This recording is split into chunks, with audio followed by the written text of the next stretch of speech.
Good morning, everybody, all our virtual visitors, and thank you for viewing our candidates forum this morning. My name is Bill Einecker, and along with our timekeeper, Roger Sweat, we are both members of the selection committee.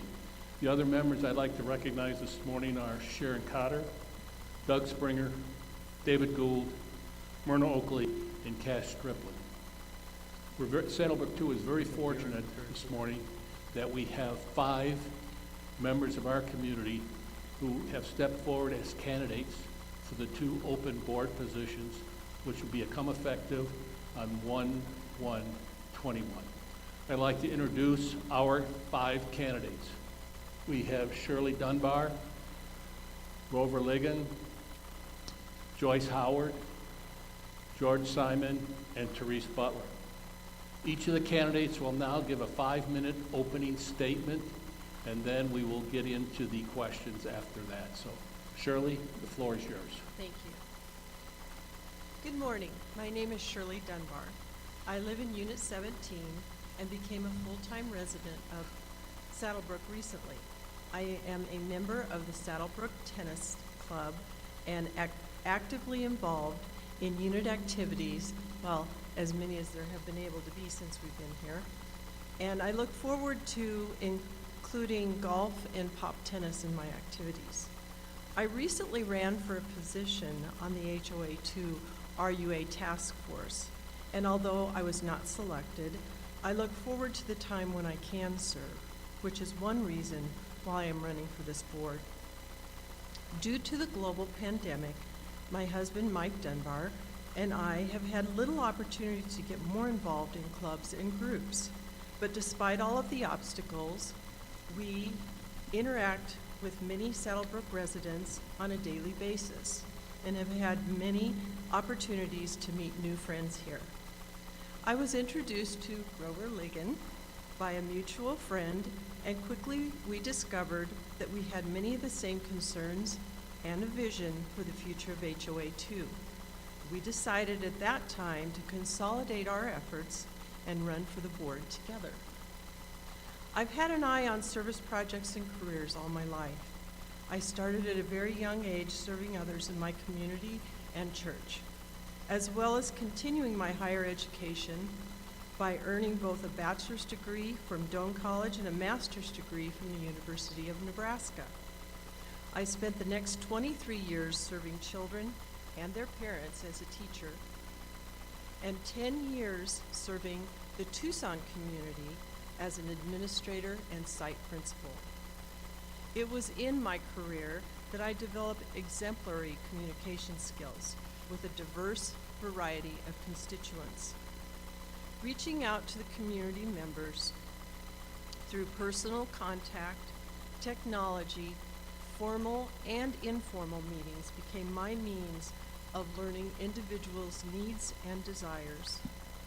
Developing and distributing surveys, followed by data collection and analysis, provided precise information that I needed to serve more effectively. When I retired, Mike and I traveled coast to coast in a 37-foot RV for a year in search of our ideal retirement home. Now that was a real opportunity to practice conflict resolution. But we both survived our journey. It was a wonderful adventure, and we soon found that there was no place like home. So back to Arizona we came. We discovered Saddlebrook through my sister, who is a full-time resident, and we fell in love with this beautiful, active community and all that it has to offer. As a member of the board, I would first and foremost put my communication skills to good use to get clear direction on what you, the residents of HOA2, want and need from the board. I would then incorporate residents' input into all board decisions from our open and transparent relationship. I would require a trusting and understanding relationship with HOA1 as groundwork for growing one united community.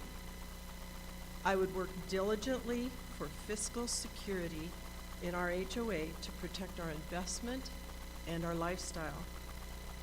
As an administrator and principal, it was my charge to manage financial operations of my school, allocate funds, report and defend my budget decisions, and manage my entire school community in an equitable and collaborative manner. I truly get energy from serving others. I would enjoy the opportunity to serve HOA2 residents in a manner that would move towards unification of our communities, sharing of all amenities, and enjoying a financially secured future. Now, if what I have shared with you sounds like the kind of board member you're looking for, please vote for Dunbar Liggett. Thank you. Thank you, Shirley. Our next speaker is Grover Liggett. Ready to go? Fellow candidates and friends, good morning. My name is Grover Liggett. I live in Unit 29, and I've been a resident of Saddlebrook for 16 years. I'm a member of the tennis club, the hiking club, and Cycle Masters. My college education was at the University of Georgia Veterinary School, but I did not become a veterinarian. I fell in love with flying, and in 1965, I became a pilot for Northwest Airlines. So you have to ask yourself, why is this guy running for the board of directors, and what does he have to offer?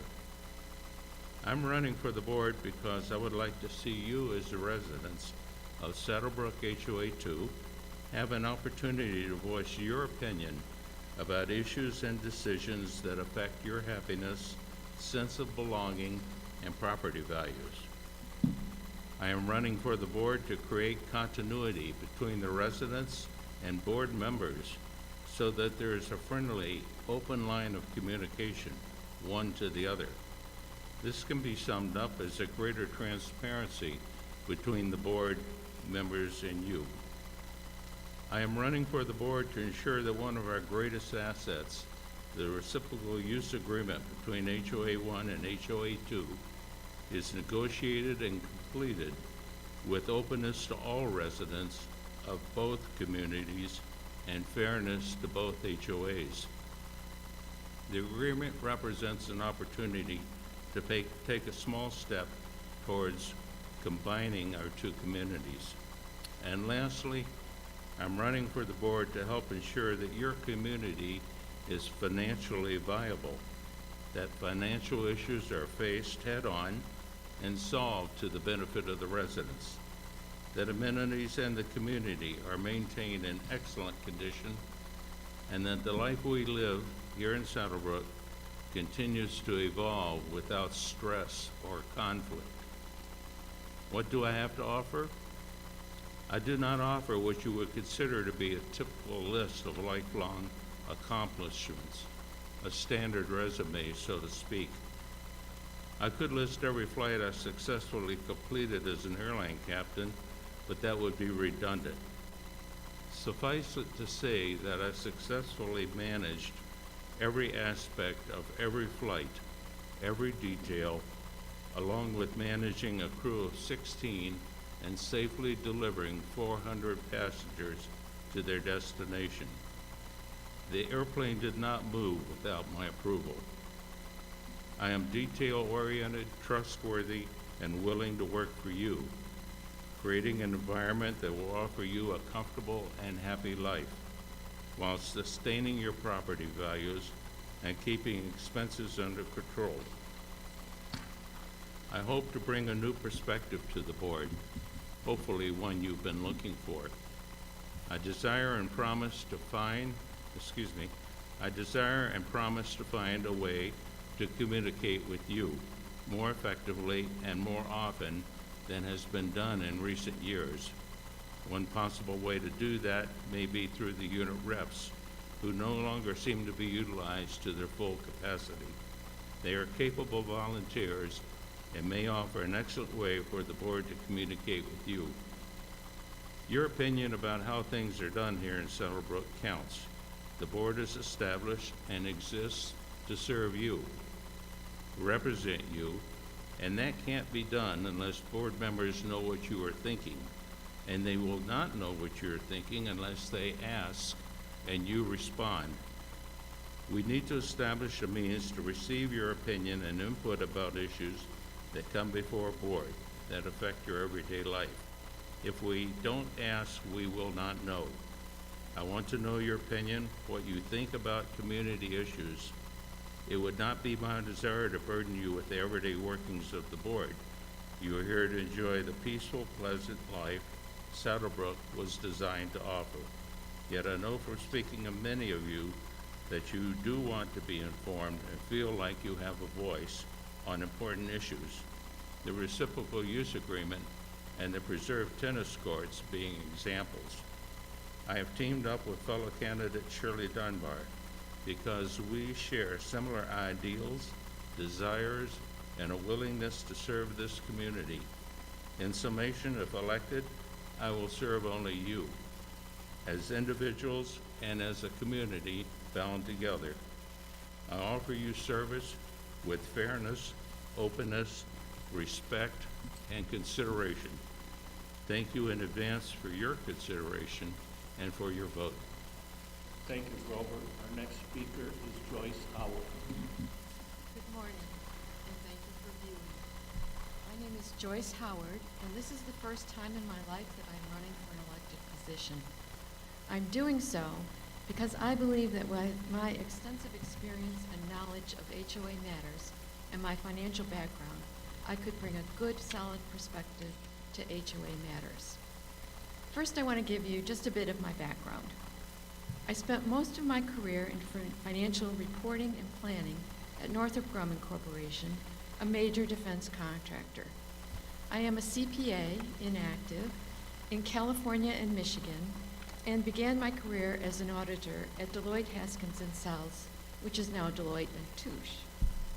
My husband and I have lived here in Saddlebrook since 2006 and really enjoy living in such an active community with so many good neighbors. I'm a runner, frequent user of the fitness center, and a longtime member of the swim club. I also find time for reading for pleasure and occasionally hiking and golfing. I've been active over the years in a number of Saddlebrook activities, including committees reporting to the board. I've served as coordinator of Grandkids Days events, a member of the Fitness, Wellness, and Recreation Committee, a member of the Golf Task Force, which was charged with evaluating the possible purchase from the developer of the golf courses and developing a recommendation. And I served as the vice chair of the Accounting Task Force, which was charged with drafting accounting policies after transition from the developer. For the last 2 years, I've served as the chair of the Finance Committee. So why vote for me?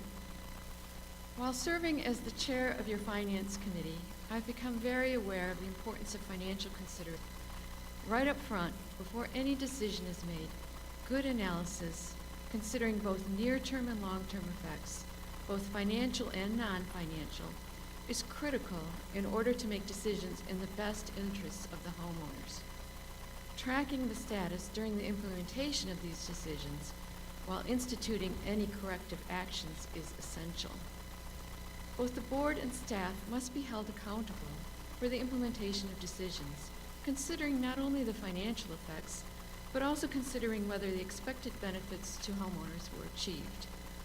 I believe that my finance background and experience with many HOA matters would benefit the HOA and the board.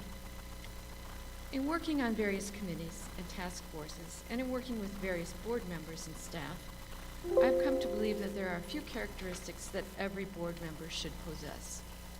I think of them as 3 C's: collaboration, communication, and coordination.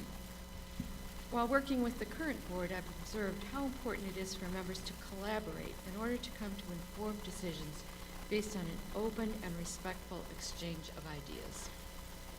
To be effective in presenting the ideas, a member must be able to formulate and communicate their positions clearly and concisely. This, of course, includes dealings with homeowners, staff, fellow board members, and outsiders. So that board decisions are effectively implemented, coordination with staff members while maintaining good relations is key. I believe that I have demonstrated these qualities in working on various HOA activities over the years. My major goal as a board member would be to bring a financial perspective and analysis to decision-making and to strengthen accountability, specifically in the areas of fiscal management, project management, analysis, and fostering open and transparent communication. I believe that my extensive experience with HOA matters and my financial background would be major assets in serving as a board member and serving the community. Thank you for your attention and your consideration. Thank you, Joyce. Our next speaker is George Simon. Good morning. Good morning to my fellow candidates here on the dais. Good morning to the people, and thank you for putting this meeting together. And most enthusiastically, good morning to the homeowners that I hope to represent in the next year or two. I'm the novice here. I'm the neophyte. We moved here about 2 weeks ago. I still can't find most of my clothes. Most of our belongings are still unpacked, and it's been an interesting few weeks.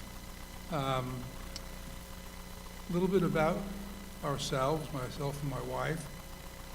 We visited 8 or 9 states looking for a place to retire. We ended up coming back to Saddlebrook 5 times and decided that this was the place where we wanted to be. We had some friends in some different communities surrounding Saddlebrook, but no one here at this community. But after being here the number of times that we came, we just fell in love with it. We fell in love with the environment, with the response and the nature of the interaction that we had with the people, and we put our money down and built a house. With regard to myself, I have a pretty extensive and varied background. I'm an eye surgeon. I've been practicing eye surgery for just about 50 years. I'm also an attorney. I've been practicing law for about 30 years, and I'm a judge, and I do pro tem work. That's where they call you in and ask you to do a case if the courts are overwhelmed. I did my college work in New York City, graduated with a degree in biochemistry, went to medical school in New York City, got my MD there. Came out to California, did my internship at the University of California in San Francisco, went back to New York and studied the next 4 years learning ophthalmology and ophthalmic surgery with some of the finest corneal surgeons in the world. I then moved immediately to California, San Francisco to be exact, and began my practice in 1975 in the town of Walnut Creek, just outside of San Francisco. During that period of time, I had the opportunity and the privilege of establishing a new form of surgery, which most of you are aware of, which is LASIK, which began with radial keratotomy. And I was one of the 5 people in the world who began and introduced radial keratotomy, which then evolved into photorefractive keratectomy and then LASIK. We've done over 100,000 ophthalmic procedures. During that period of time, I was also privileged to be the chief of ophthalmology at our hospital and also the chairman of the Credentials Committee for a number of years. We also had a home in Reno where after a number of years it became a member of the Homeowners Association, initially as director and as vice president, and then 3 years president. The reason that I look to represent the people of our community is that I feel I have a very very strong ability to interact with people on an interpersonal level and maintain a type of forum that's going to bring people together rather than push people apart. I believe in a collaborative approach to problems that exist. I've dealt with adversarial situations and conflicts in a very positive way, and I believe that I can bring that experience to the board. I also want to say, and I hate to make enemies before I start, but I'm very disappointed in the fact that I see here that we have groups that are looking to become board members as a team. I think this is a situation that is not in the best interest of the homeowners. I believe that you're looking at a situation that can evolve into a very small group having too much power and not bringing individuality and type of perspective that an individual can bring rather than a group. I plan on bringing the ability to be transparent, collaborative, and be able to develop the relationship between the board and the homeowners association that the homeowners association deserve, and answer any questions that the homeowners association may have, and in a straightforward and honest way, and maintain the fiscal responsibility of the association, which is necessary to maintain the ambience and the aesthetics that we're all looking forward to in our lifestyle here. Thank you very George. much. Our final candidate this morning is Joyce Howard. Thank you, Bill, and thank you, Roger, for being here to put on the forum. I also want to thank the fellow candidates that are sitting up here at the table with me. Running for a board position and then being a member of the board takes a lot of dedication and responsibility and hard work. Some years we've not had enough candidates to run, but this is not what's happening this year, and so I want to thank you all for being here. Lastly, I want to thank those of you who are watching today's forum for attending. I think it's very important for you to understand what our positions and experience are that we would bring as a member of the board to our community. That way, when voting starts tomorrow, you can make an informed decision and feel good about whom you voted for. Many of you already know of my previous experience and dedication to our community. However, since we have so many new members in our community, I feel like I should at least talk a little bit about my previous experience. Among the various committees that I've worked on, I have over 11 years of experience in those committees, and with the Fitness, Wellness, and Recreation Committee, I was the chair for the years I was on that committee. I was a member of the Leadership Development Council, which was a 2-year program at that time. This is an excellent program that our homeowners association developed so that people can truly understand what it takes to run this city. And yes, I am calling it a small city. It takes a lot of work, and there's a lot of components to it.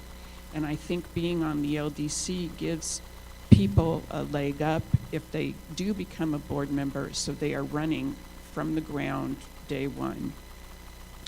I served 5 years as a board member. During that time, I served as a project manager while we upgraded the entire IT infrastructure and brought in a homeowners association software package. I was a member of the transition negotiation team with 4 other members.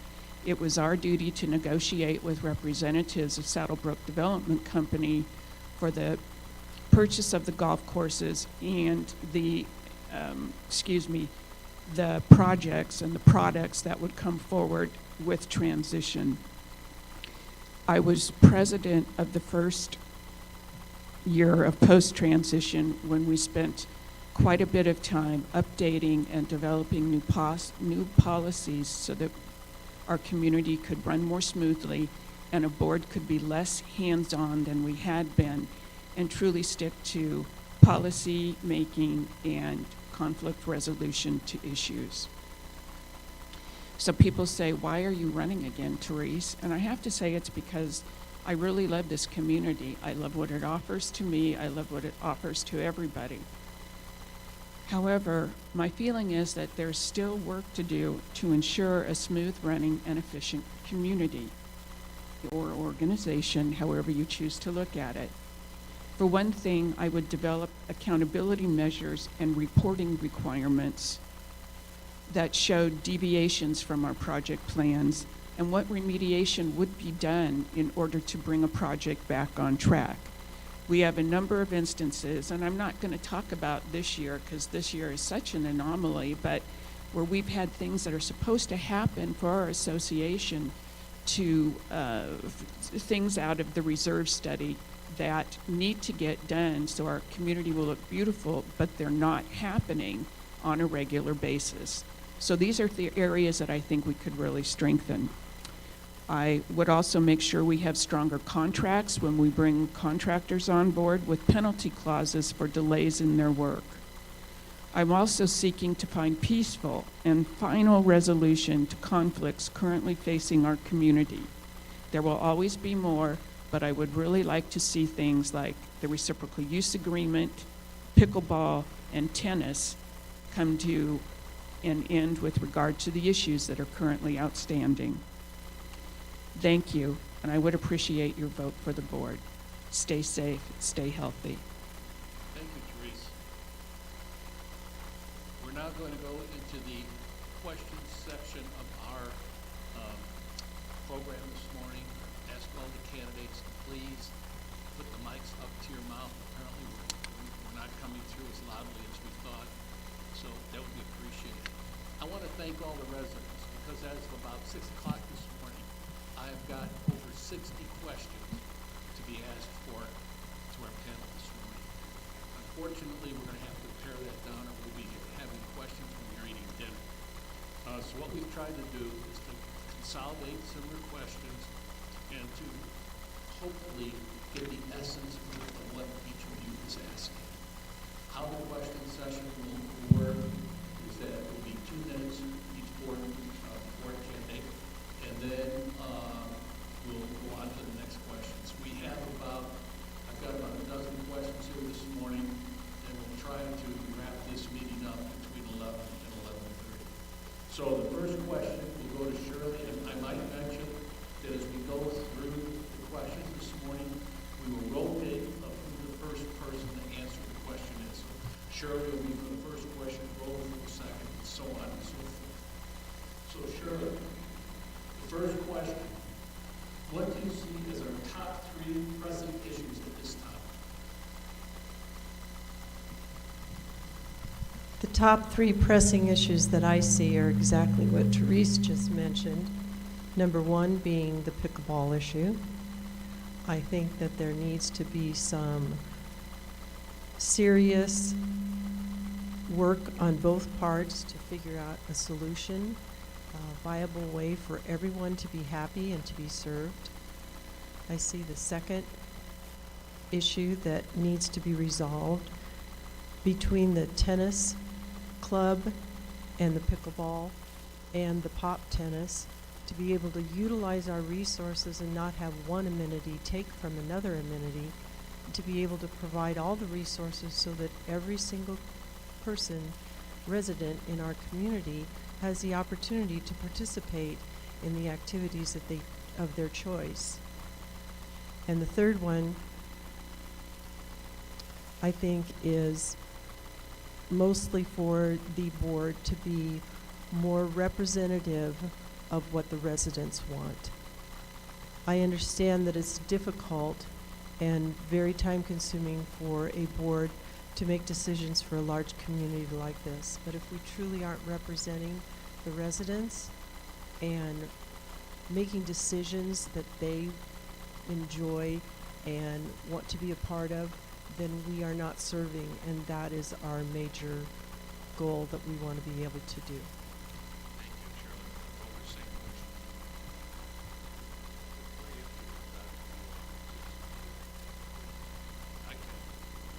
Are we okay, Dan? Can you hear Roland?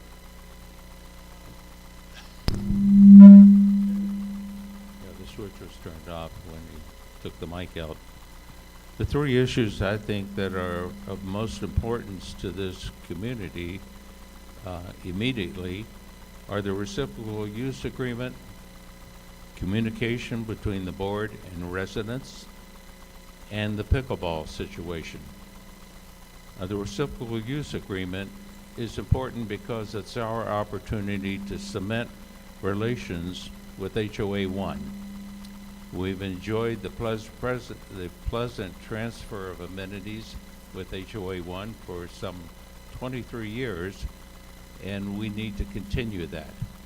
And in my opinion, it is feasible to do so as we have in the past, with the exception of the pickleball courts, the expense to build them, and ownership of the courts. I think that needs to be worked out and arranged.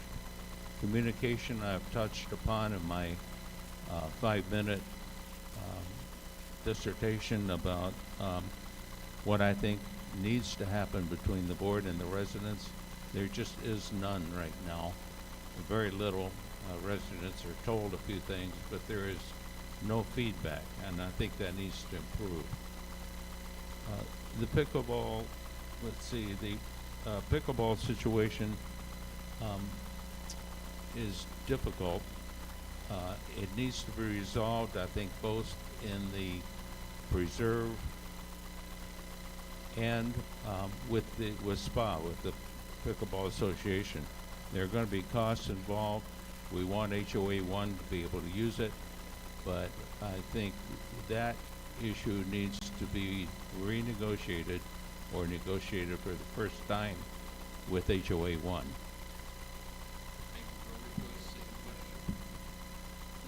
the top three issues, not necessarily in any order of priority, but of course I agree with these two as well. The reciprocal use agreement, we really need to get that done and to have a fair and equitable agreement across both HOAs. The pickleball and the tennis situation also just needs to be resolved. We have some temporary solutions in place, but we need to address this on a long-term basis, and I know that's in process. And I think also the third issue I would mention is managing our projects. And what I mean by that is maintaining our common areas, maintaining our facilities.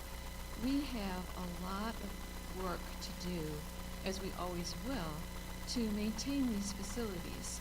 And what we need to have in place is, I think, a little better emphasis on project management, getting those contracts in place early and following up on how they're doing, implementing any corrective actions. Those things, we have some really big things coming up, including some major items on the golf course, and we really need to focus on those things and get some real good project management and accountability.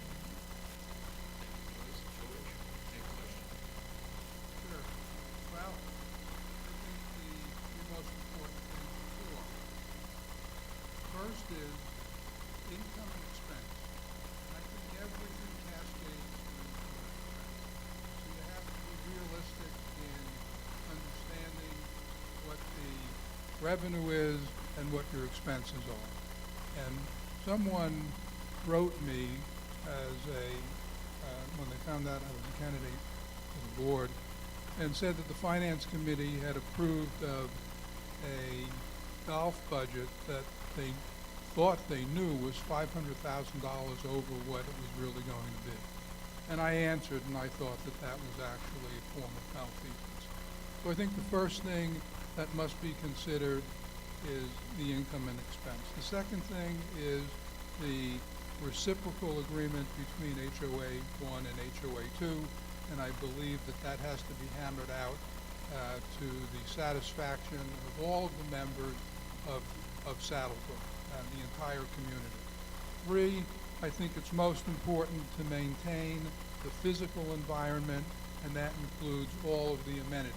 And again, that flows down from the initial income and expense that you have to consider and you have to deal with.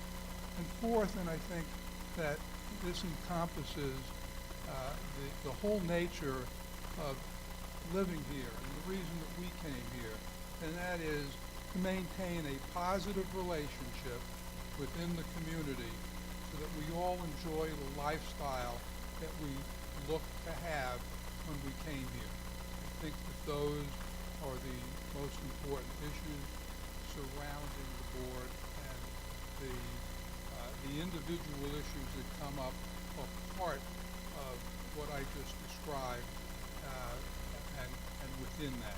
Thank you. Therese, same question. Okay, it's going to sound a little bit like a broken record, but I think that the most pressing issues for us are, first of all, the reciprocal use agreement and coming to terms with the agreement, because it is truly valuable and a lifeblood to our communities, both ours and HOA 1. We need a reciprocal.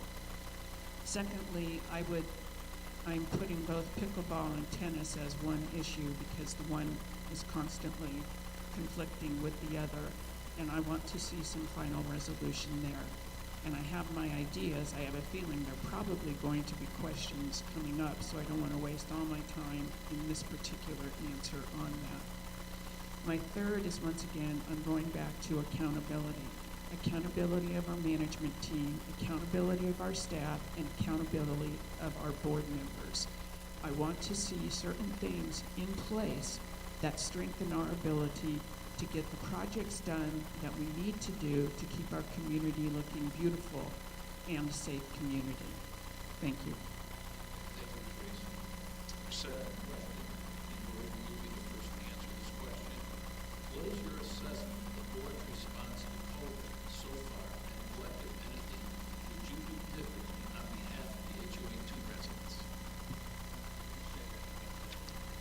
What is your assessment of the board's response to COVID so far, and what, if anything, would you do differently on behalf of the HOA2 residents? In response to the board's reaction to COVID, I think it has been very good.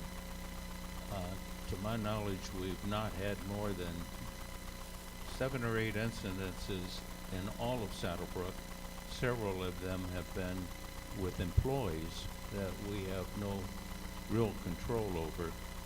I know that HOA 1 is testing all of their employees now.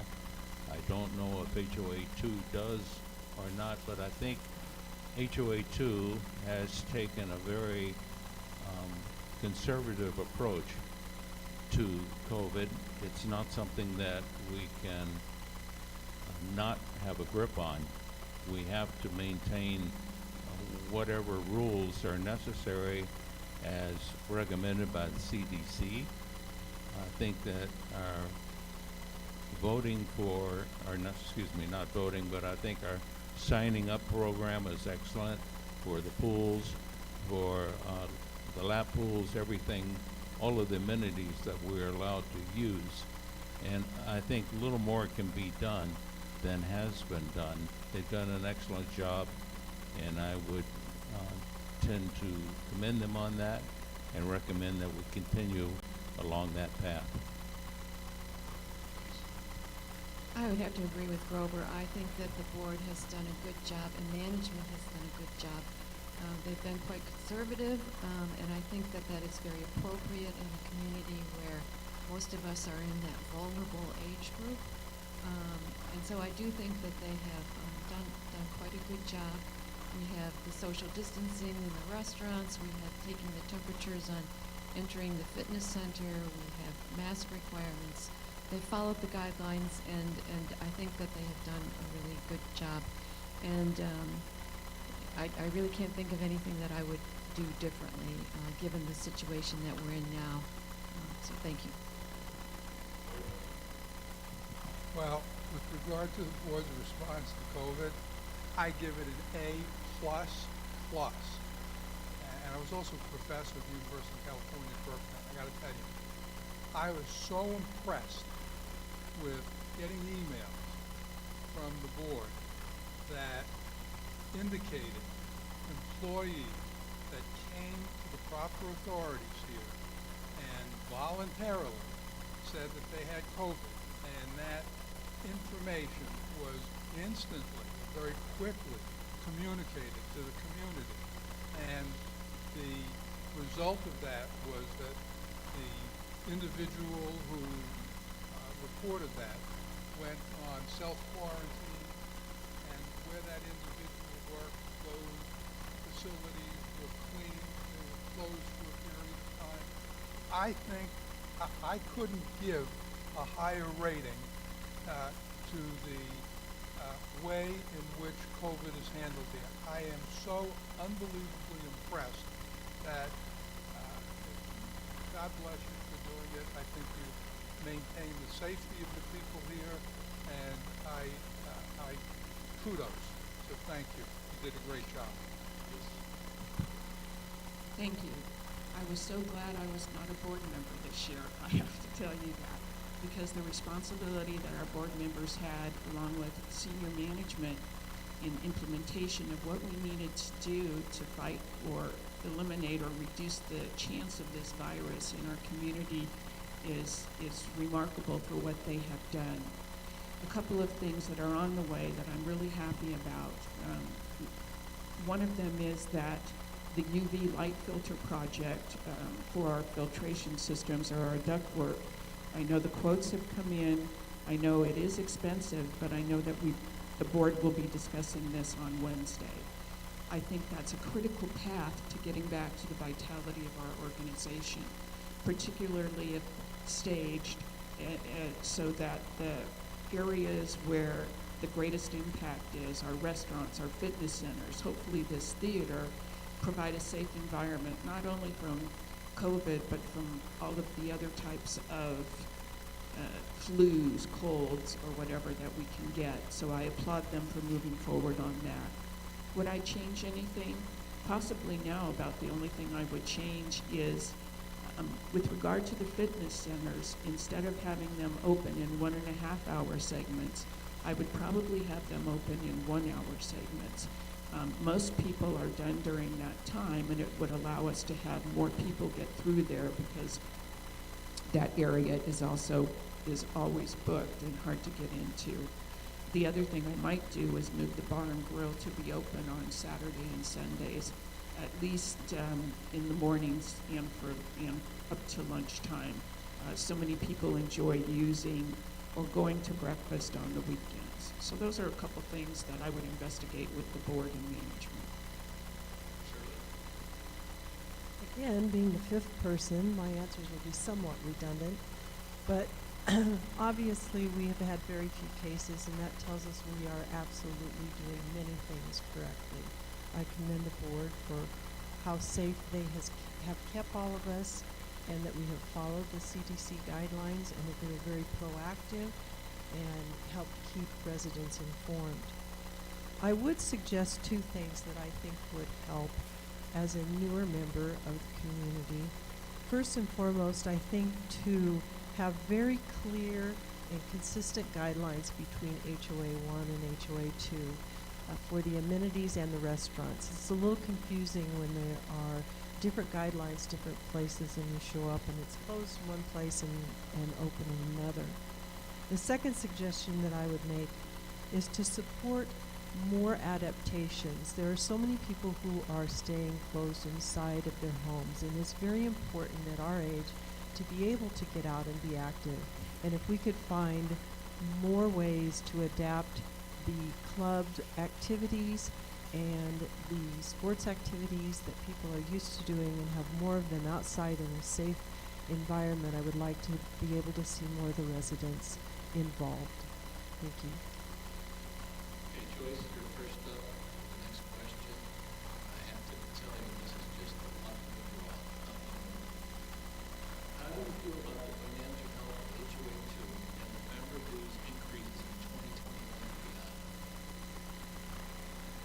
boy. This is a subject I'm somewhat familiar with, being the chair of the Finance Committee. And, you know, we have gone through a couple of detailed budgets. I've been on that committee for 2 years, so I've seen it up close and personal, what we've done over the last 2 years as far as reviewing the budgets and looking at the reserve expenditures. And going through transition and becoming on our own, transitioning away from the developer, brought us up with a few challenges in the area of the reserves. We had plenty of reserves money, but we do have a lot of expenditures that are coming up. And so what we were seeing in this year as far as a 10% increase in the dues, that is, I'm talking about 2021, a 10% increase, is primarily to bump up our reserves a little bit. We have some major golf expenditures coming up. This Mountain View Golf Course is 30 years old. We have to replace the irrigation system.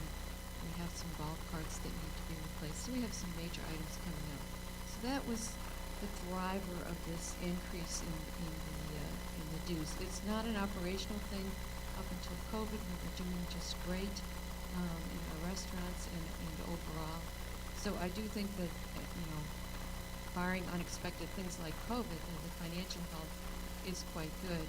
We've stayed within the guidelines of the 5-year plan that we had prepared last year.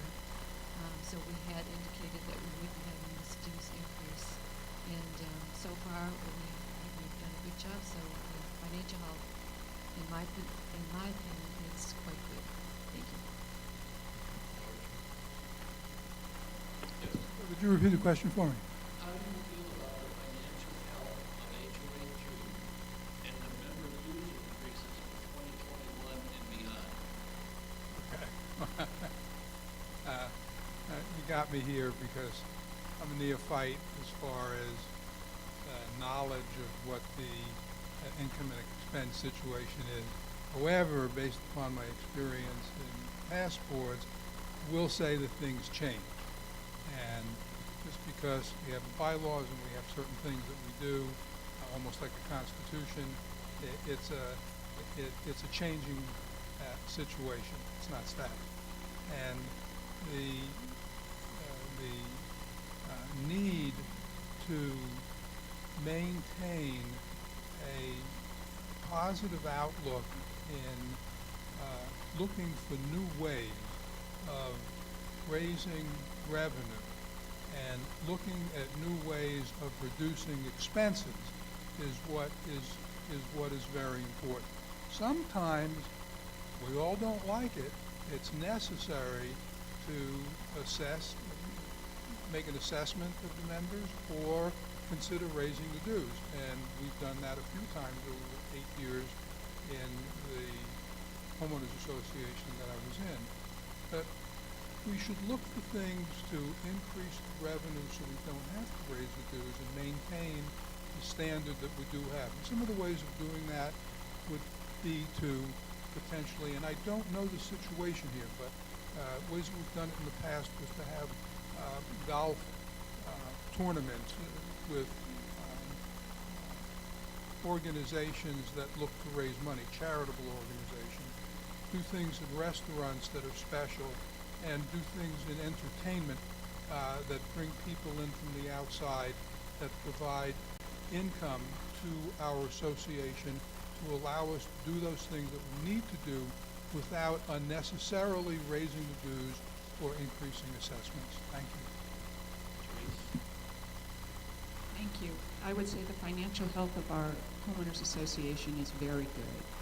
We continue to, as Joyce mentioned earlier, this year is an anomaly. We cannot look at this year with regard to income and expense because of COVID. However, I will say that our restaurants and the rest of our amenities have been growing in strength the last couple of years. Their ratio of income to expense has been very good. Dues, yes, the dues did need to come up again. I think what everybody has to remember, though, is we still have some of the lowest dues in the region for a community of our size. Because the other thing you have to take into account is you can't just compare dues from one HOA to the other, because sometimes there's hidden fees, such as monthly restaurant usage fees or amenities fees. And when you tack those on to the price of your dues, you will see that our dues are very much in line for a community our size. We also have a good, strong reserve. As Joyce mentioned, we want to strengthen it even more, but it is a healthy reserve. One of the things you also have to realize about our community is we are in a beautiful setting, a mountainous region. But with that comes a lot of extra expense and needed. The drainage system needed for us to be able to move water downhill and into retention areas causes a lot of maintenance that needs to happen in other communities that don't have that type of thing. So these are all important factors to think about. But I'm living here and I'm healthy. I feel that I'm healthy here, and I think that our financial situation is healthy. Shirley? I feel like financial health is an ambiguous statement that if you asked any 10 people, there'd be 10 different answers. I'm a little confused on our financial health because I've tried diligently to look at our financial situation and understand. I think it's important that we have a reporting practice that is understandable to all residents, and that we know what it is that the amount of money that we need to put out, and where that money is going to, and exactly how it is that we're going to come up with that money. I believe that there are many ideas out there, and if we would gather those ideas, we would have a better understanding as all residents and be able to contribute to those decisions so that we could even be more financially healthy than we are now. I think that financial stability is probably one of the major accomplishments that the residents would like.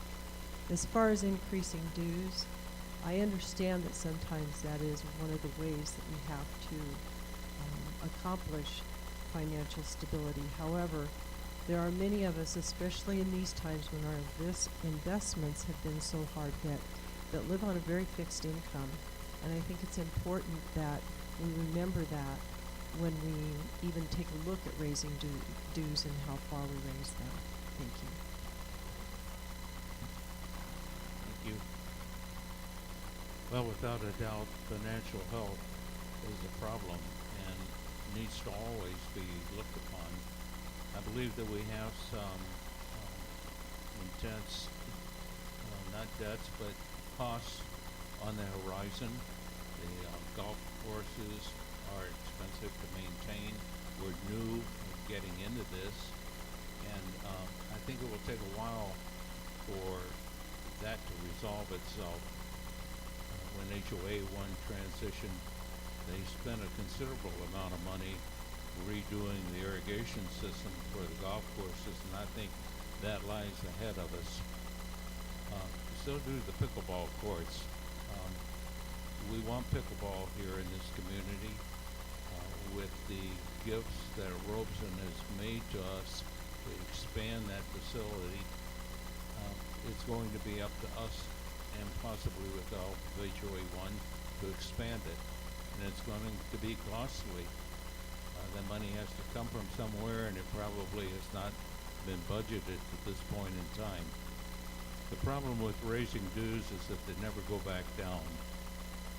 I spoke to a fellow last night who called and wondered why our cost of living is going up 1% and our dues are going up 10.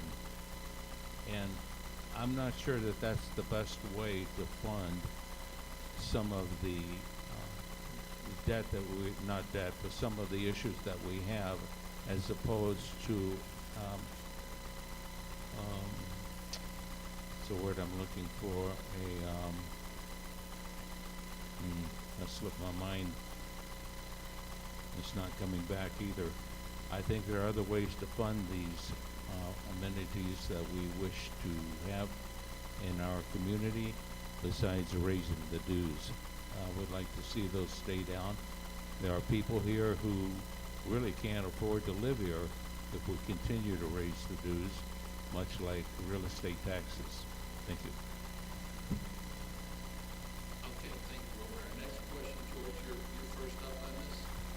How willing are you to work closely with the HOA1 board to create a more unified community, and what would that look like? Say it again.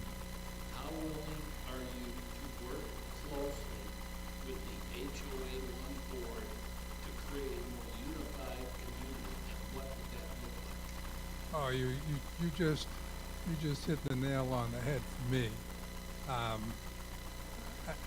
I was speaking to my wife last night, and we were talking about basically what you just asked, and that is the fact that there are two HOAs. And in answer to your question, and not to be political and not answer the question, I'm very willing to work with the boards to see that we have amicable working relationship, and we come to conclusions that are realistic and that are accepted by everyone, with the realization that there has to be compromise, because there are issues that we face that people are going to have different opinions about, and that are going to affect different members of the different boards in different ways, in the different organizations in different ways.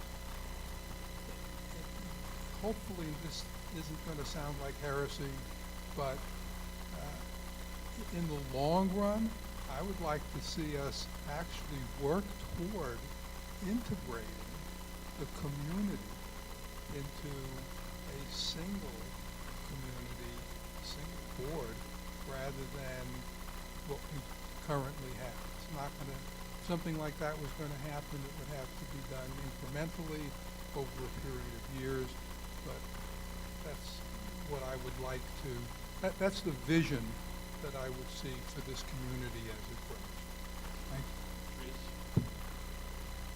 Thank you. And I do have some strong thoughts about this issue. The last time I was on the board, it was a question I actually posed to HOA1 about unifying. For those of you who have not lived here a long time, you may not realize this, but there was never supposed to be two HOAs.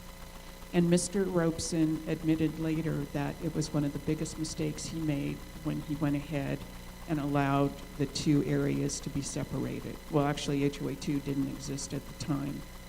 So what would I plan? If we also have so many people who say, why can't we just be one HOA? We can be one HOA. It would cost a significant amount of money, and it would take a lot of work, but it can be done. How would I start to approach this? I would have a task force made up of some members of our strategic planning committee and their long-range planning committee. That task force would be funded by each HOA, some seed money, so to speak, whether it would be $25K each, so that there is money that group can go in and then get the consulting that they need through accounting, through legal departments, or through legal organizations, to actually be able to lay out for both communities, this is the steps it would take, this is the amount of money it would take, and this is how we would move forward. Once we have that, then I think it goes to a vote of both HOAs, the members of that HOA, to say, yes, this is what we want to do, let's now incrementally start to move towards that. Or we say, well, really, no, this isn't what we want, but there are still ways that we can work together. Thank you. Currently, the people that I associate with and myself, I feel that the relationship between HOA1 and HOA2 is fairly combative and confrontational. And I would like to see board members on both HOAs that would work diligently, that HOA has had a longer period of time to reach financial stability and to improve their amenities. I think before anything can move forward, HOA2 needs to work towards that goal and be equal to HOA1 so that then we can have a task force that would look into exactly what it would cost and exactly what would need, the steps that would need to be taken. But I think that it is extremely important because the unification of HOA1 and HOA2 would resolve a lot of the points that I've brought up throughout today, that it needs to look like one community.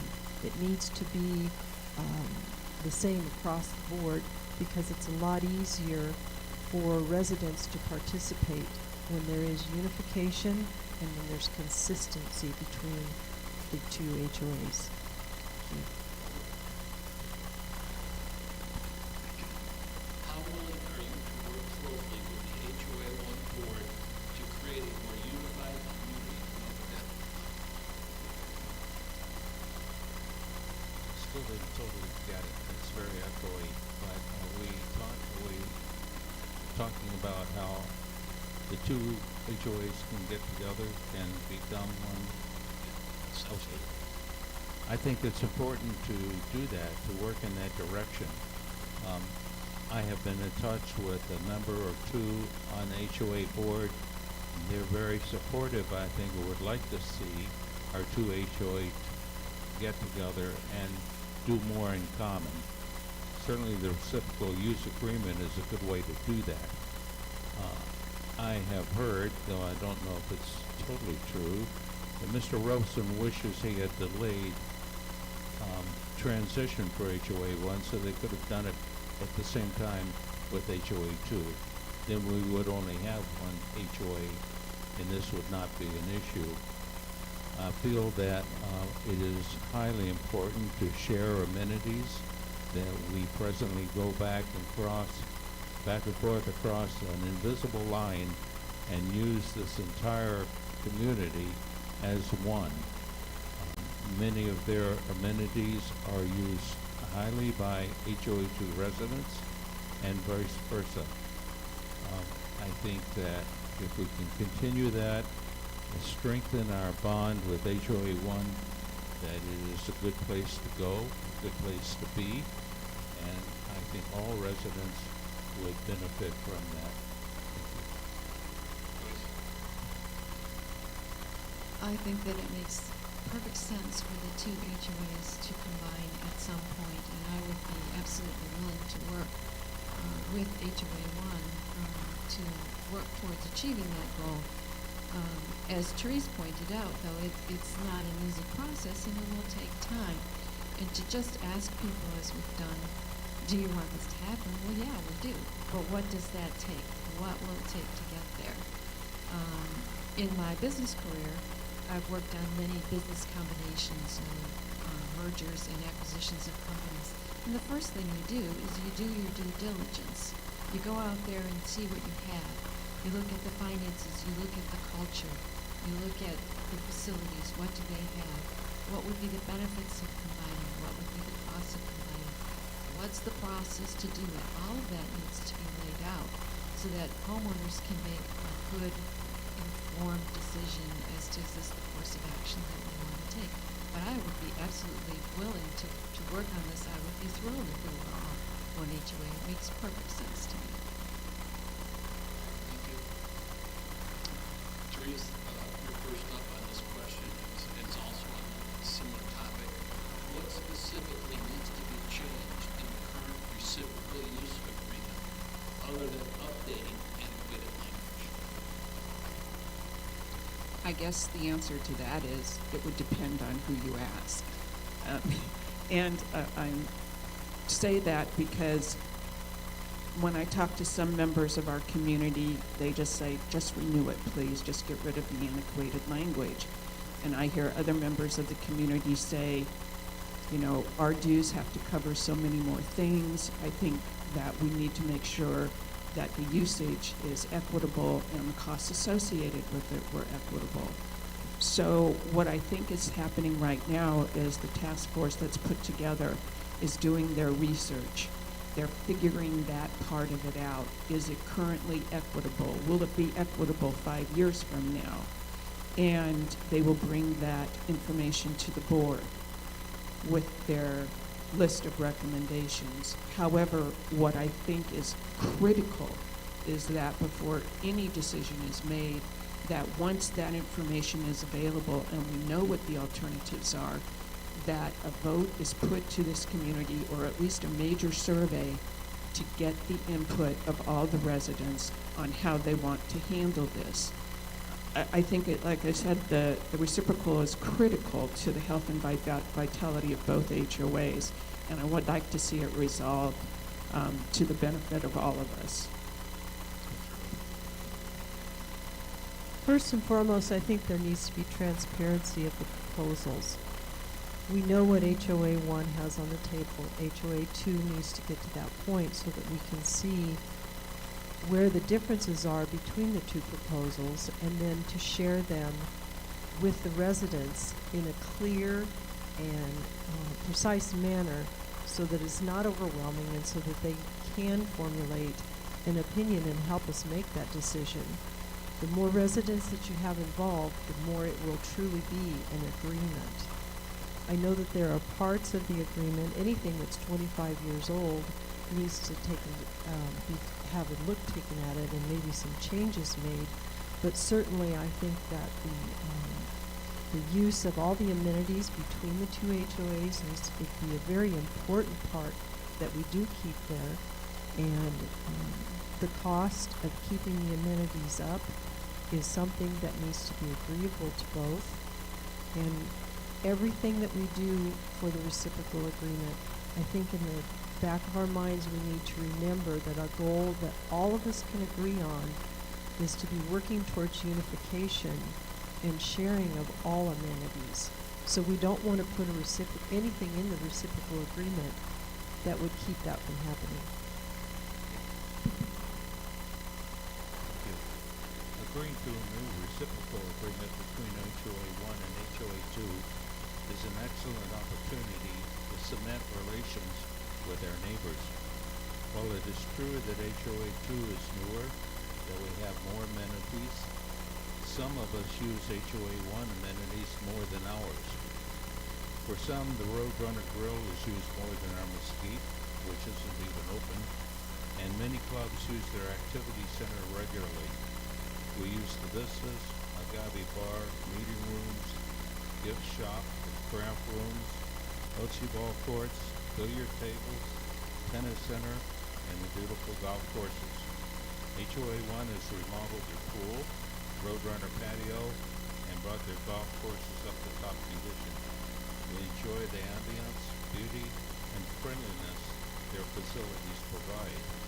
For those HOA 2 residents who live closer to HOA 1, it is especially attractive to use their facilities. In their spirit of generosity, we freely use all of their amenities. With the exception of the planned pickleball complex and its further expansion, why shouldn't HOA 1 use our amenities by continuing our current reciprocal agreement? It has served us well for 23 years. I agree with everyone up here. The reciprocal agreement is absolutely critical to our community. We all enjoy the access to the facilities across the whole community, and to an outsider it just looks like one community. What do you mean I can't use that fitness center or go to that restaurant, etc. So it is absolutely critical, and my big thing is it needs to be fair. It needs to be equitable across both HOAs and all of the homeowners. And that's one thing that the Reciprocal Use Agreement Task Force is looking at right now. They're gathering the facts. And I think before I could say what would need to be changed, if anything, other than taking out the archaic language, we really need to have those facts and see the results of their research. So yes, it needs to be done. Specifically, we need to get the facts.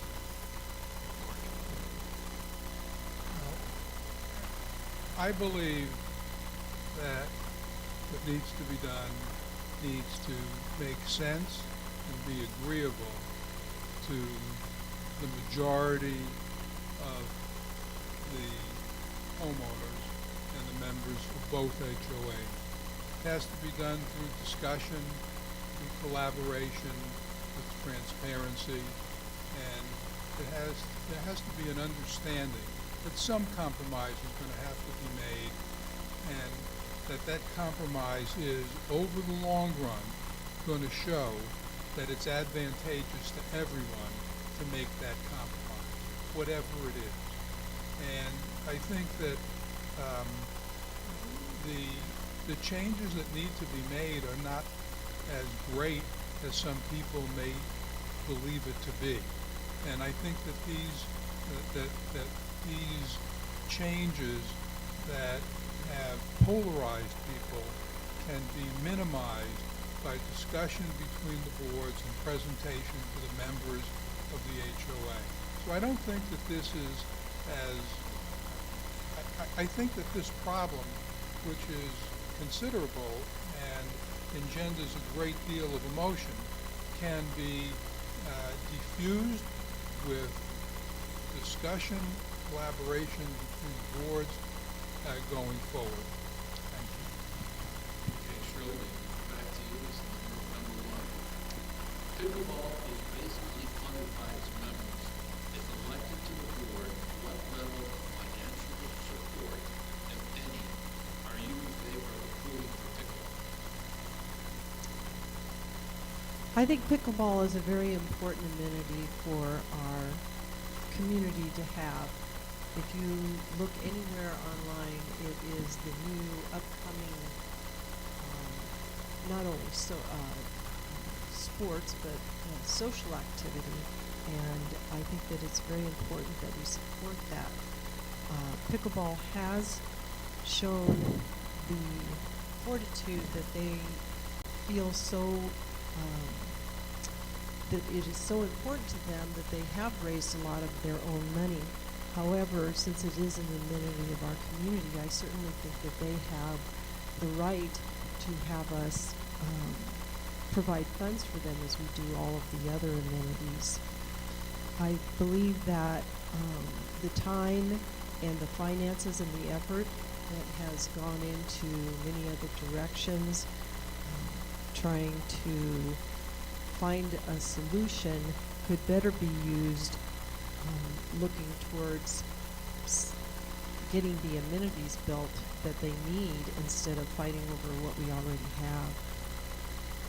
Pickleball does serve the current community, and I think that it would attract many future residents which would benefit not only our community but also be able to contribute more funds to pickleball. So I definitely think it's an area that we need to look at and to be able to have that be a part of our budget.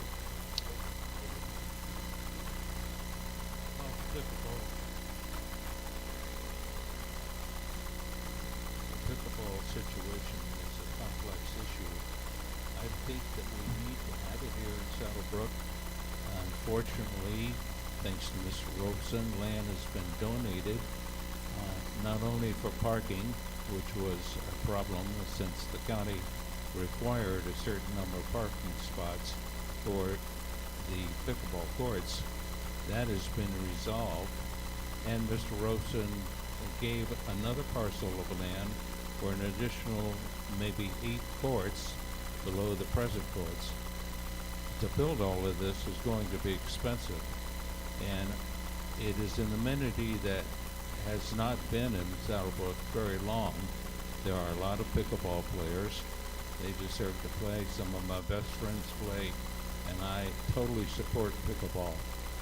But funding it is going to be a different situation. I'm in hopes that we can join together with HOA1 and combined with our resources and with the help of the Pickleball Association, come up with enough money to fund the building of that complex, probably one part at a time. But if we can end up with 22 pickleball courts, I think that will be wonderful. Thank you. Yes, pickleball is really the sport of the future, it seems to be. It's grown tremendously, and it's something that's very popular here and will remain so. So it is something that needs to be addressed. But it is not a simple issue. we have some things that we need to consider. We have different models for some of our amenities and how they're supported and financed by the community. So, for example, the dog park and softball are primarily supported by the people who belong to those organizations, and only those people can use those facilities. So if we're talking about should pickleball follow that model, that would mean that they would be entirely responsible for financing that, and that only their members could use those pickleball facilities. Is that the way that we want to go, or do we want to have something that's open to everyone? If it's going to be open to everyone, like tennis, then it should have some support from the HOA. And it should be equitable across both HOAs if it is open to people from both HOAs. So, should we be supporting it financially? Depends on the model that we want to follow. It's not a simple issue.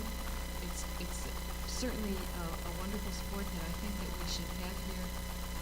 But how we go is not a simple solution. You're going to laugh.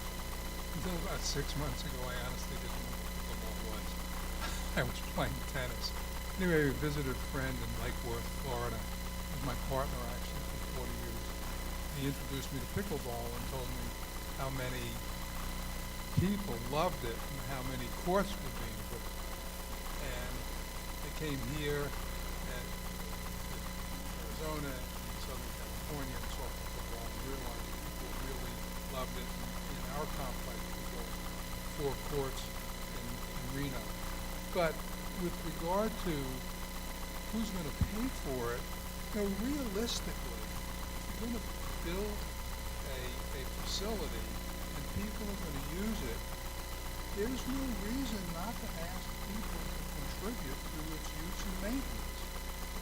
And if enough people use it, I don't think there's going to be a significant expenditure to do that. It's not like belonging to, I guess in a way it's like belonging to a tennis club or a golf club, but at a dramatically lower level because of the lesser amount it costs to maintain it. However, what I would do is, one of the things I would do is I would go to the community and I would ask the community what they thought and how they would like to handle the maintaining of a facility such as that, and discuss what suggestions the community comes up with. Thank you. This question is about fairness, and I think it gets back to something that was mentioned by Joyce.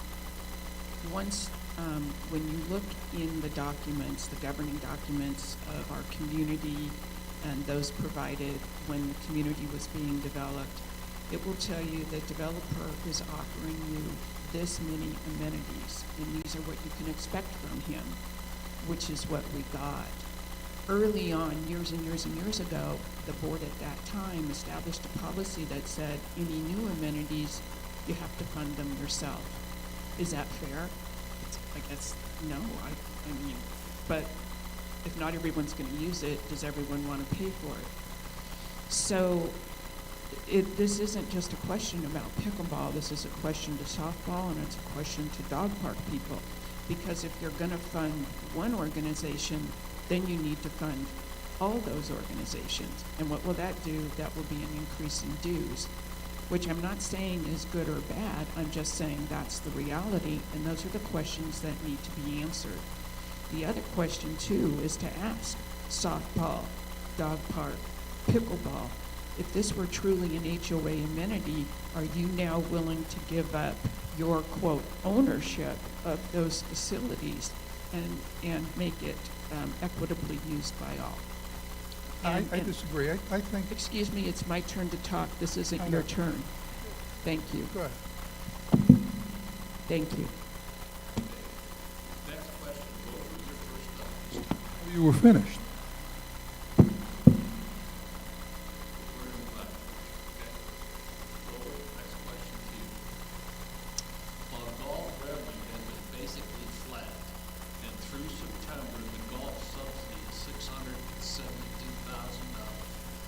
are your thoughts on the future of the HOA2 golf courses? Okay. While golf revenue has been relatively flat, and through September, the golf subsidy is $672,000. What are your thoughts on the future of the HOA2 golf courses? Well, during transition, we chose to buy the courses. I think that was a good move. I don't know what else we could have done. We could not let them go into disrepair. COVID probably has not helped issues because we do not allow any outside play on the golf courses. Now that we have the golf courses, we have to maintain them. We have to absorb whatever expense is involved to do so. I think I personally feel to do an assessment very similar to what HOA1 did. That will prevent our dues from rising any further than they are already planned to rise. The money has to come from somewhere, and we have to continue to support the golf courses. I think that once COVID is reduced or is somewhat over, more people will get out. We even have golfers here, I think, that don't leave the home. Procedures have been put in place to make golf reasonably safe, but some people still don't go through their front door. They don't leave home. They're so concerned about COVID. Other than that, I think we have to endure this period of time where everybody's suffering, restaurants, all businesses, and take a new look at how we can improve our golf course condition and get to where we need to be. I don't think it can be done without spending some money, and we're going to have to come up with it one way or another. It's not going to be through golf play. Yes, golf is something that we are always going to be supporting. It is never going to be a moneymaker or even break even. And that's just the way it is in these kinds of communities. I do want to correct one thing that Grover said. There is outside play on the golf course. It was shut down for some period of time due to COVID, but it has been opened back up for the last few months. That said, the revenues do drive things. And the nature of a golf course is the costs are the costs. You still have to maintain the course, whether you've got 10 people a day playing or 100 people a day playing. So the revenue is the real driver here on how much you have to support golf. And in fact, this year, even with COVID, the number of rounds are up. But the people who are playing are the ones who have bought their annual passes. So they have nothing else to do. They're going to play golf 5 days a week instead of 4 days a week. So the key here is to increase revenue. And I do want to point out that over the past couple of years, there have been some things that have held down the revenue at the golf courses. The preserve has been going through some extensive work. Some of the holes have been closed. People have not been playing there as much. A year ago, we had closed down some of the holes at Mountain View to do some work. So some of that work is being done. There is a plan. There is a master plan being developed on what needs to be done with the golf courses. We have reserve money to pay for the major improvements and the replacements and the repairs. That is all available for us. The revenue side, there are plans that are in place. It is a risk. It is definitely a risk. It's one of the risks that on the Finance Committee we pointed out to the board that in the 2021 budget that the golf revenue is a risk, but there are plans in place, and we will hope that COVID goes away and we get more outside play, and that we get more people buying those annuals and the play cards, and the revenue improves, as well as there are plans in place to bring tournaments in. So it's a risk, but I think that it's manageable. I think it's absurd to have a $672,000 subsidy for golf. I just can't believe it. I understand that COVID may affect that, but something wasn't done properly with regard to managing the income and expense that allowed for in between $500,000 and $750,000 of subsidy to maintain the golf course. Who plays golf? Not everyone. Do you have to raise the fees? Maybe. I belong to 2 golf country clubs over the last 40 years, and things change, and sometimes you have to increase the expenditure to the people that play the game if they want to continue to play the game, and you want to maintain the course in a manner in which it should be maintained, because if it's not worth having. So, one of the things that you could do is you need some new views to new perspectives on how to raise your revenue. One of the things that we did was increase the number of charitable events, as I mentioned before. We did that on a Monday, and went to businesses and went to organizations and provided them with the ability to have their members play golf and then have a meal here. And that raised a tremendous amount of money. You could look for new members rotating through and not necessarily allow just the members or just the people in the homeowners association to play. There are a number of things that can be done to increase the revenue and decrease the expenses. If you're going to have a golf course, it better be in good shape so people are going to want to play there. But it is absolutely ridiculous to have a subsidy of $672,000 and then think that you're going to pass that on to the homeowners, many of whom don't play golf. Yes, COVID has had an effect this year. The subsidy was not supposed to be that amount. The subsidy was supposed to be $217,000 and $831 less at this time of year. However, COVID has impacted us, because if you look also at the subsidies to our restaurants, it's $284,969 higher than it should be. And these numbers are from the end of September of 2020, and they're available for you to see on our website. Therefore, I think that the situation will get better.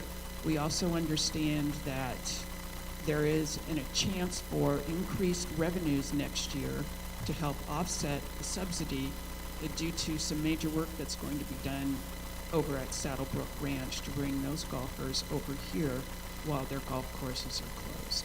Thank you.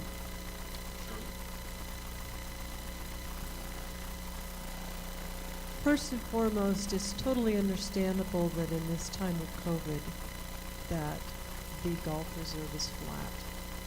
And I think as the years go by, this particular year might be the year that golf needs our help the most, but there will be other times when other amenities will have that need. So I think that the most important thing to do would be to do an assessment, find ways to increase the revenue. First, I think it would be important to find out from residents what it is that we could do to make golf safer, so that during this COVID period, since it's not going away anytime soon, that we would be able to have them feel safe and be able to partake in golf again. I think secondly, to increase the activities. I know moving here as a new person, I really would like to become involved in golf, and my husband is a pretty good golf player, but we find it difficult to get involved. Perhaps it's because of COVID, I'm not sure, but I think activities that would maybe provide some kind of competition between groups, or a social kind of golf activity that would help get newer people new to golf, not necessarily new members, but people who want to try golf, to have them have a group of people that they can get to know and golf with, or a charity type activity that would get outsiders involved. Furthermore, I think that besides increasing the revenue, it is very important that we do put money into keeping our golf courses very nice. We all know that that is something that is required for all golfers to want to come to our golf courses. And then possibly we can take care of that reserve. Thank you. Joyce, first up in this question. Should the board be involved in day-to-day management, or should the board follow the lines of the corporate board, where a manager is hired to manage, and the board limits their activities to major decisions like budgets, executive level hiring and firing, compensation, and formal approval of major management decisions?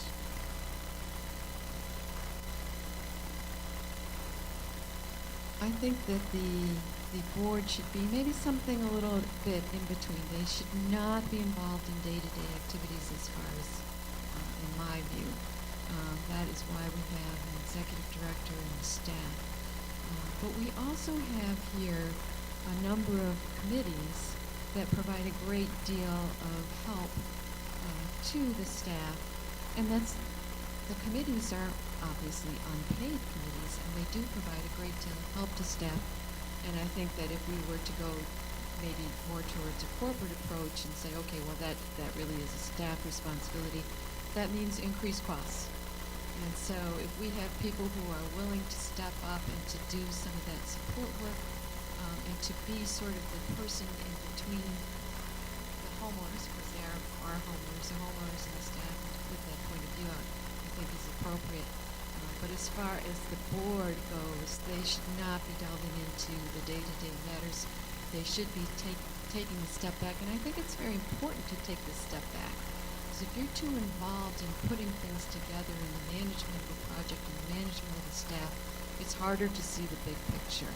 And that's why we have boards of corporations, and that's why we have a board here. And I think that as we have come through transition over the last 2.5 years or so, we are getting more to that point. But in the beginning, it was quite a bit of more hands-on work by the board, and I would hope to see, and if I'm on the board, that gets scaled down so that the board becomes more of a board. Thank you. Bill, that was a real complex question. Maybe you can just run it by. Sure, no problem. Should the board be involved in the day-to-day management, or should the board follow the lines of the corporate board, where a manager is hired to manage, and the board limits their activities to major decisions like budgets, executive level hiring and firing, compensation, and formal approval of major management decisions? Thank you for that. With regard to day-to-day decisions, absolutely not. The board shouldn't be involved in that. The board is the board. It's like the board oversees information that it should receive from committees and groups that have individuals working on those committees that have expertise that the board members don't necessarily have. Board members are elected to utilize the information that's presented to them and utilize the experience that they have based upon the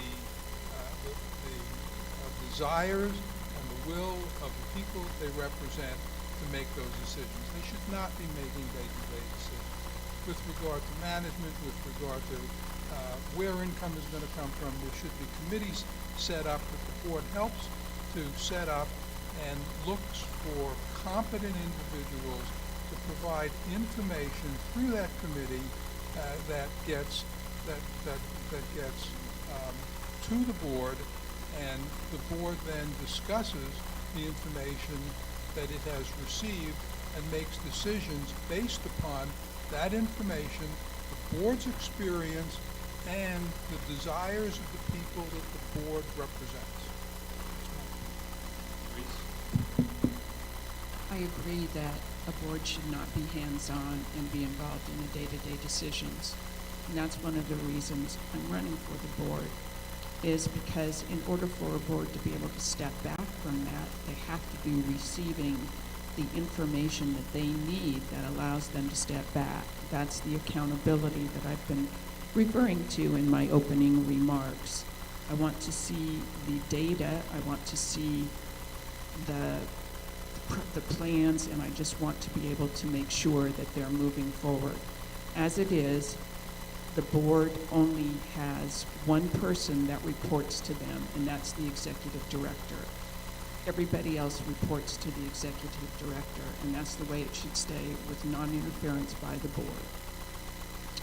The other part I do want to bring up, though, is that we are a nonprofit corporation. The large corporations that I think people are referring to here with their boards, there are other entities that provide the governance, the laws, and the restrictions for how that corporation will work.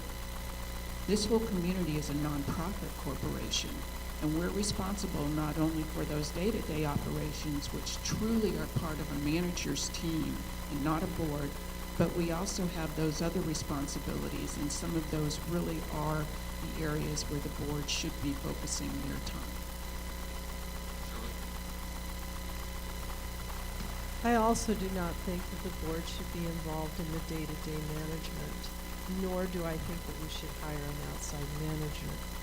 I think that the responsibilities should be delegated to the different groups, the clubs, and the committees that we have, and that the pertinent information from each of those groups should be shared with a person as the executive director, and that executive director should work collaboratively not only with all of those groups, but then with the board, bringing the information that the board needs to be able to make the decisions that they need to make, and to hold the executive director and the groups accountable for the information that they need.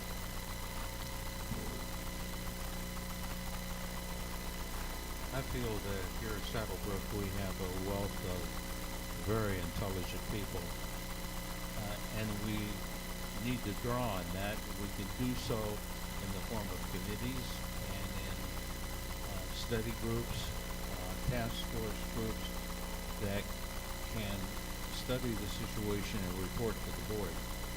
I do not feel that the board should be involved in day-to-day matters, that their job should be reserved for issues of great importance, like is presently happening with the pickleball courts, finances, and that committees and task force groups should advise them and formulate what they think the board should do. And I don't want to negate the opportunity to receive input from our residents. Many of them would like to be involved with decisions that the board makes, and I think that's important. Right now, communication seems to be at a low ebb. I, for instance, have no idea who is on the task force for the reciprocal agreement or for revising the CCNRs, and I think that needs to be put out. I think they all need to communicate better than they are. And the board, the action of the board should be reserved for important issues that are determined by subcommittees and from the executive director. Thank you. Well, we're almost to the end, just a couple of questions. George, this one's will start with you and go quickly across. Are you a full-time resident? Yes. Reese? Yes, I'm a full-time resident. Yes, have been since 2007. Yes, I am a full-time resident. I am a full-time resident. Yes, I am a full-time resident. Okay, this question is for George, for Grover, and for Shirley. We'll start with you and then just move it down.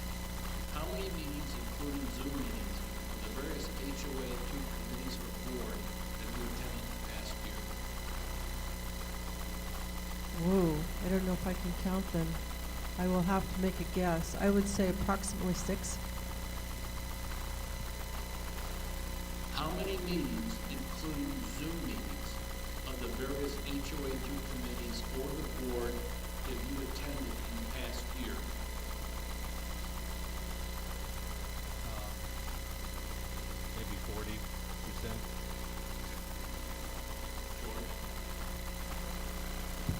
I attended none here because it wasn't on the board, but the board in Reno where I was on, I attended 100% of the board meetings that were, that we had. And we had quarterly board meetings, and we had executive meetings that were called, I think, 3 times over the last year. So the number would be 7. Okay, the last question, and Therese, you're first up on this one. Transparency was used in some of the candidates' resumes. How specifically would you be transparent as a board member, and how would this be better or different than the current board?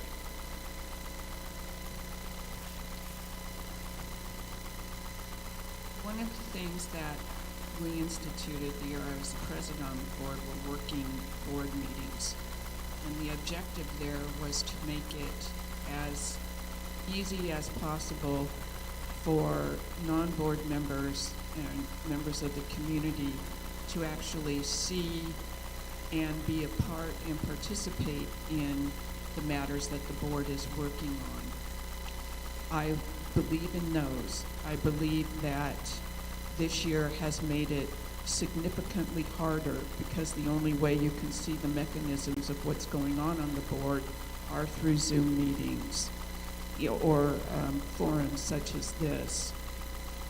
With regard to what I would do in the future differently or anything else, I would say that not every single decision a board makes goes out to the entire community, because you'd be voting on something a significant amount of times. However, what I would do is in these areas where the situation is so divided or so critical or has a significant amount of monies involved, is I would make better use of the electronic products that we have available so that we do more surveying, that we get a little more information out to our members, as well as get response back from them. Thank you. I think being transparent is extremely important. And the way that I would make it look different than it does now is I have never had an opportunity to really meet any of the board members, and I realize some of that is a COVID issue. But I think being actively involved in the community, going to social events, being involved in as many activities as you're interested in and you're able to participate in, having formal and informal meetings, both those in the units. As a board member, I would visit different unit meetings that I could be invited to, and I think that it is very important to have some kind of data through surveys or informal surveys that you can truly get people's opinions on somewhat of an anonymous basis and be able to tabulate and take a look at that data and really understand what it is that people are worried about, what they're thinking about, and what they would like to see happen. And without that transparency of being able to share back and forth, I just don't think we can be clear on what it is that our residents want. Thank you. The transparency is the highlight of the candidacy between Shirley and myself. In order to achieve that, we need to be able to receive comments from the residents. It does no good to send out an email saying that thus and so is happening without understanding how people feel about it. And that's what transparency is. It's creating an environment where people can voice their opinion on issues that the board is considering. It's not to say that the people will determine the direction the board goes, but I think that their opinion is highly valuable. And how else can you serve the people unless you know what they're thinking? I would like to see a monthly survey go out to the residents about issues that the board is considering. And I would also like to see a different form of communication in maybe possibly email is okay, but even differently colored so that it doesn't get lost in the communication that comes out about HOA2. We really have not been asked very much from this present board about issues that are important to us. The preserve residents were not asked if they would like to turn their tennis courts over to pickleball. The tennis members were not asked if they'd be willing to give up 2 tennis courts for a short period of time. And we need to get that input. We need to know what they're feeling. And the reciprocal agreement also, people need to voice their opinion as to whether we want to change it drastically, a little bit, or not at all. And that's really what transparency is all about. And that is what we hinge our candidacy on. Thank you. There are really 2 aspects to transparency in my view, and that is having information flow and the ideas and questions flow from the homeowners to the board, and then having the information flow from the board to the homeowners as to the major issues that are being considered, the thinking behind it, the decisions that are made. And we have tools to do that. We've mentioned some of them here: surveying on a regular or a semi-regular basis, email blasts, more information on the background of some informations, on some of the issues, that is. And I think that one of the things that we could also do is improve our website. Some of the information that people are looking for is not easy to find on the website. For example, who's on the reciprocal use agreement? Well, it's out there, but it's not easy to find. So I think that could be improved. I also think that maybe we could add something to the website for commonly asked questions. So I know that the board gets inundated, particularly in this year, with lots of questions and comments, and they're answering the same things over and over. So that may be a way that could be used to get some more communication out to the homeowners. Thank you. Let me tell you, transparency very simply is a form of honesty. It's learning to listen. It's learning to not discount what people say and the differences they have. It's learning to communicate what you hear when you listen, and you communicate those differences within the board to the homeowner. And then you discuss those differences and you come to the conclusions that you need to come to act. One of the things that I'm really extremely negative about is sitting up here at this time with very, very capable and knowledgeable and experienced people, and learning that I'm basically within a wrestling tag team match. I have 2 groups of people that are running as a team. I think that that's not right.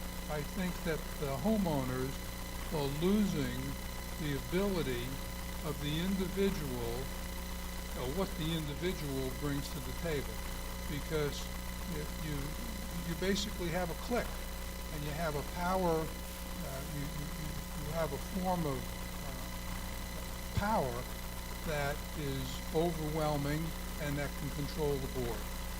I completely disagree with individuals running other than as individuals, and I just want to make that point. I want to take this opportunity to thank all our candidates: Shirley, Grover, Joyce, George, and Therese. I hope all of you residents that are watching online find these individuals to be very capable, and we look to your vote. Let me talk about voting for a second. Tomorrow, email ballots will be issued, but they'll be going out in batches, and you might not get your ballot until Friday, but you will get your ballot via email, and voting instructions went out over the weekend just to kind of give you a flavor of what's going to go on. You can only vote for 2 individuals, and if for some reason your computer is malfunctioning, or you prefer paper ballots will be available in the admin offices. So please vote. Heard all about about voting for the last months of our general election, so this is our opportunity as residents here to vote and to make sure we have a very capable and talented board. And I want to thank all of you for taking the time this morning to watch. I hope we were able to get the flavor of your questions.